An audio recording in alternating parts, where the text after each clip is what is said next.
Guys, I am here with my dog who's snoring on my pillow. But anyway, tomorrow I'm moving to New York City.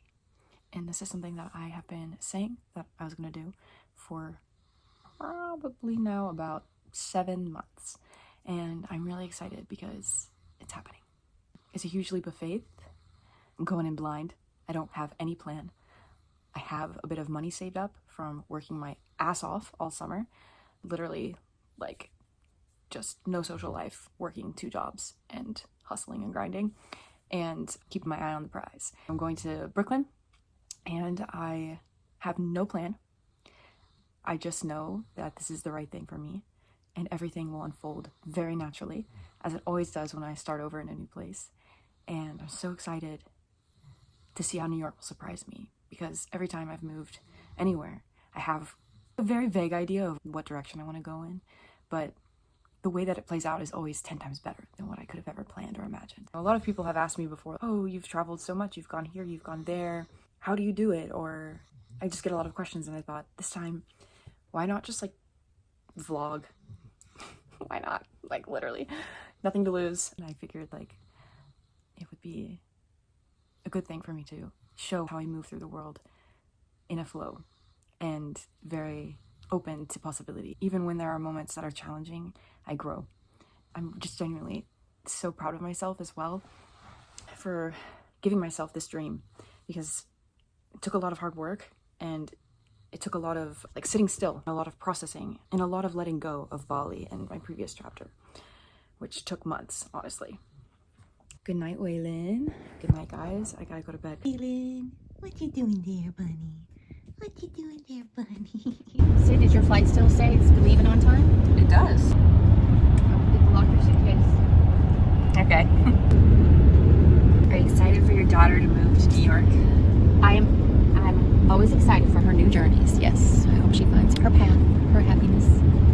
I am happy. I'm already happy. Maybe I don't even need to find anything. Maybe even close friends and. Oh yeah, it's easy. Dad, are you happy for me? Yep. New adventure for Sydney. Yay. Look at this fog. Every time I fly to New York City, there's just random things that impede it. Yeah. Yes. It's pretty eerie, and then also government shutdown is going on. So TSA, let's see if they're functioning at full speed. Probably not. And then there's a storm hitting New York, but probably not till tonight, hopefully. But oh my god, look at this fog. Please maintain control in the wall. Thank you.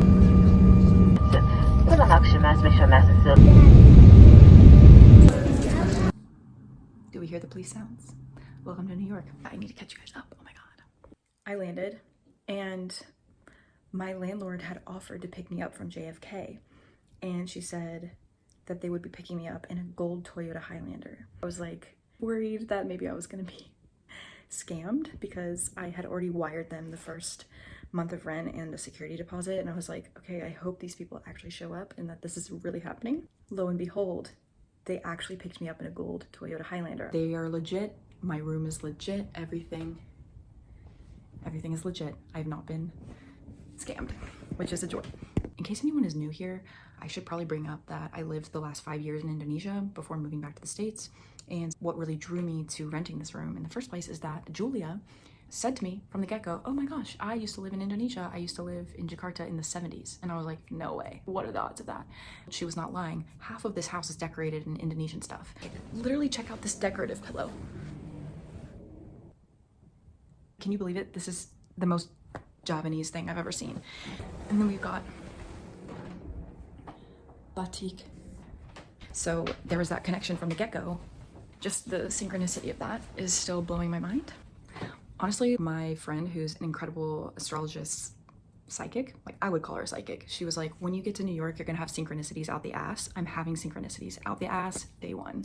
They are a retired couple. I love them so much already. They're so cute. The husband, Charlie, is a music therapist, and then Julia is a art therapist and poet. And I get here, they show me the room, I unpack. The house is gorgeous. Like, it's so eclectic in the way that I love. Screw a white wall in IKEA furniture. I hate that shit. This is lived in, which makes me really happy. Julia cooked an astounding meal for us. They lit these 2 candles and they were saying this like really beautiful prayer. Literally shed a tear because I was like so grateful that it all worked out. And I was like, wow, these are actually really good people. She made the best fucking cornbread muffins I've ever had in my life. I'm like not even joking. This woman can bake cornbread. So feasted on that. Then after dinner, she was like, I want to show you the park nearby. So we went for a little brisk autumn walk. It was glorious. Sadly, they won't really be here much. She told me that they are spending like 90% of their time in their home in Pennsylvania. So I'm going to be here with the whole house. I'm going to tell you a little bit more in the next video, like where I am located specifically, because it's not really anywhere where there's like a scene.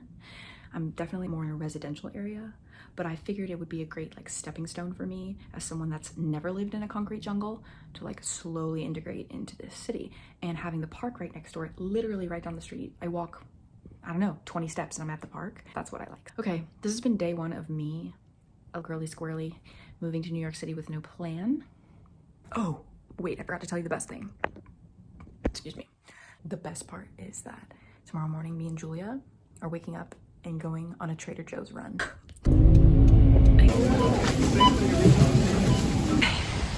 Day 2, as a girly, moving to New York City with no plan.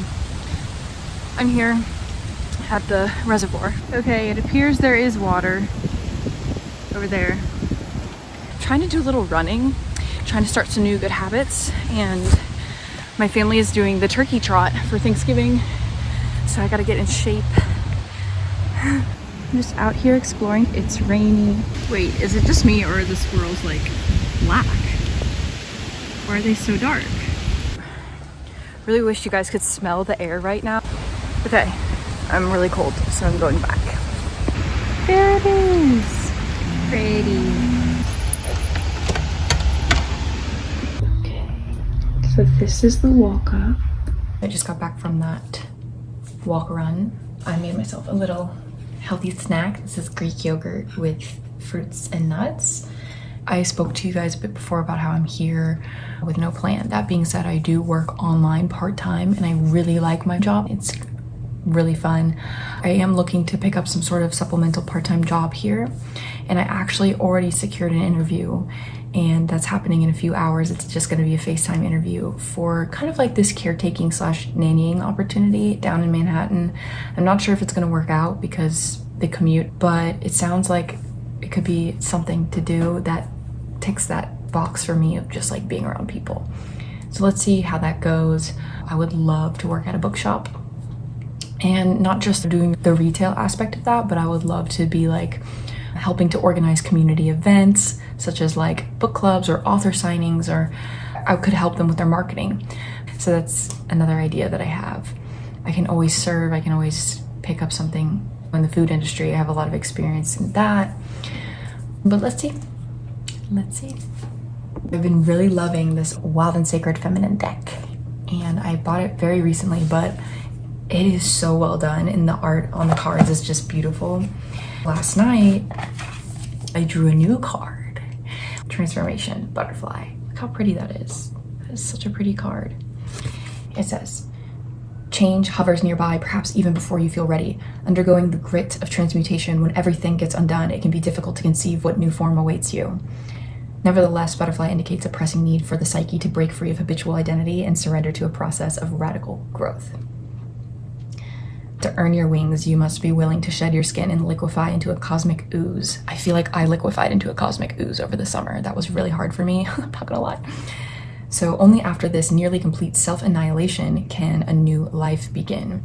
Do you resist being cracked open? Realize that change has come at the prompting of your inner self and become butterfly as the harbinger of your soul's upward evolution. There's more, but it's true. I had a really tough summer of just like having to process. I had to let go of so much through introspection, and I feel I got a lot of clarity just in the last month, and using that to set my intention for this next chapter, which is 1, I am wanting to use my authentic voice to inspire others to use theirs. When I can speak up, other people feel comfortable to speak up. And when other people feel comfortable to speak up, I feel comfortable to speak up. And it's this beautiful cycle. So that's number one. Number two is I want to always uplift women around me, especially those that have that little inkling to do something beyond what is perhaps typical in our society.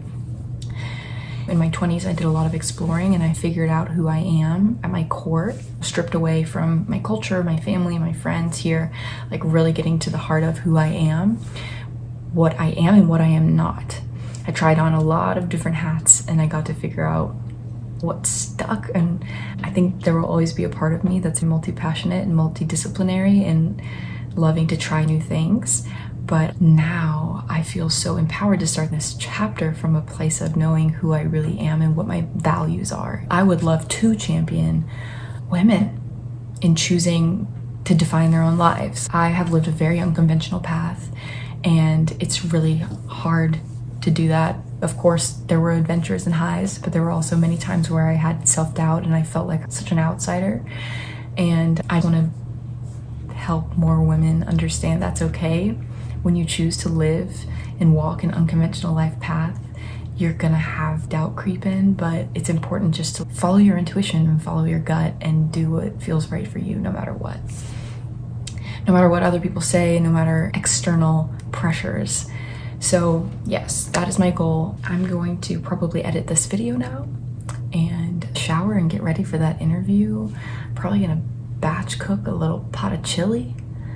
I will update you with more soon. As I was thinking about this oracle deck and the card that I drew with the butterfly, I was like, wait a second.